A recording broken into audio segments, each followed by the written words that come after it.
nós vamos conhecer um personagem da história muito importante.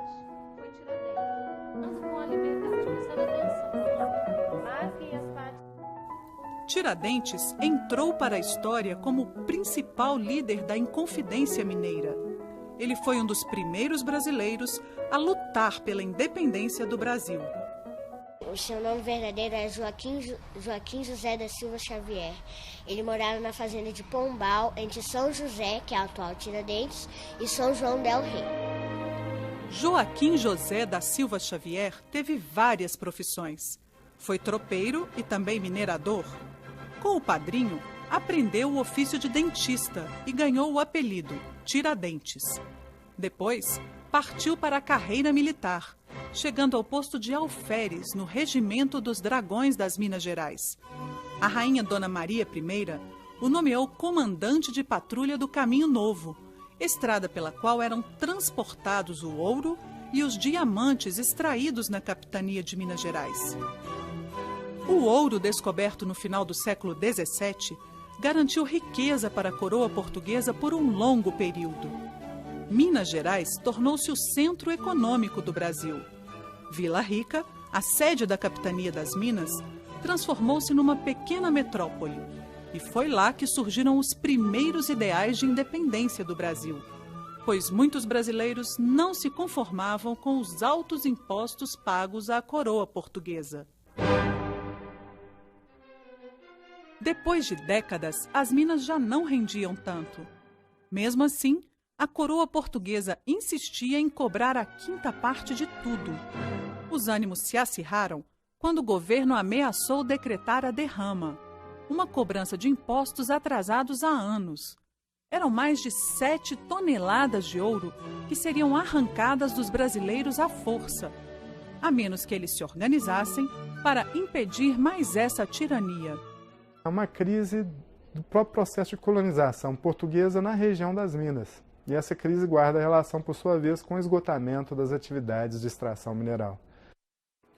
Tiradentes envolveu-se profundamente na Inconfidência Mineira. Em 1787, pediu licença de seu regimento e viajou para o Rio de Janeiro, onde entrou em contato com os ideais iluministas. De volta a Vila Rica, juntou-se a outros conspiradores. O movimento contava com o apoio de parte do clero, de intelectuais, mineradores e comerciantes endividados. Dentre os inconfidentes estavam figuras como José de Alvarenga Peixoto, Cláudio Manuel da Costa e Tomás Antônio Gonzaga. Eles bolavam planos para derrubar o rei de Portugal. Eles queriam também a independência nacional, queriam criar uma universidade, queriam dar um nome a uma bandeira deles, queriam fazer várias coisas. A independência americana, proclamada há poucos anos, impulsionava os sonhos dos inconfidentes. Notícias da Revolução Francesa também acendiam os ânimos dos revoltosos. Assim, quando começaram os boatos de que a derrama seria cobrada em fevereiro de 1789, o grupo decidiu fechar os detalhes da conspiração. Tiradentes viajou ao Rio de Janeiro com o objetivo de adquirir armas e fortalecer a revolta. Mas a revolução nem chega a acontecer. O movimento foi denunciado por um grupo de portugueses, liderados por Joaquim Silvério dos Reis. Os delatores eram grandes devedores do Tesouro Real e aceitaram entregar seus parceiros em troca do perdão de suas dívidas. Tão logo soube dos planos da conspiração, o Visconde de Barbacena suspendeu a derrama e expediu ordens de prisão contra os inconfidentes. Tiradentes foi preso ainda no Rio de Janeiro, permanecendo incomunicável numa masmorra por quase 3 anos, enquanto a coroa investigava quem eram os outros conspiradores. Esse processo foi chamado de devassa. Os inconfidentes foram presos, torturados e trancafiados em um forte, onde deveriam responder pelo crime de falta de fidelidade à rainha. Todos negaram sua participação na conspiração, menos Tiradentes, que assumiu a responsabilidade de liderar o movimento. A rainha Dona Maria I, que um dia o nomeou protetor do império, dessa vez o condenou à forca. Dos 10 revolucionários sentenciados à morte, somente a condenação de Tiradentes foi mantida.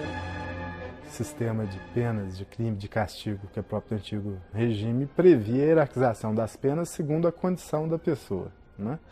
Então, alguns detinham alguns privilégios para fazerem parte da nobreza do local, da nobreza até mesmo da corte.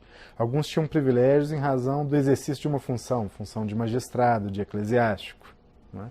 Tiradentes não tinha nenhuma forma de privilégio. A sentença de Tiradentes foi lida a 18 de abril de 1792 e 3 dias depois ele foi executado em praça pública no Rio de Janeiro. Além de enforcado, foi decapitado e esquartejado. A cabeça foi exposta em Vila Rica e partes do corpo foram dependuradas em postes ao longo do Caminho Novo, aquele mesmo que ele tantas vezes percorreu. Sua casa foi derrubada e seus bens confiscados. Então, a própria Inconfidência Mineira, junto com a Conjuração Baiana, eram movimentos de protesto contra as formas de dominação colonial que deixavam explícito que a colônia havia adquirido maturidade econômica, social e agora política, para dar conta do seu próprio destino, sem necessidade de uma autoridade externa interveniente. Tiradentes tornou-se mártir da independência e da república. Ele é um dos construtores do Brasil.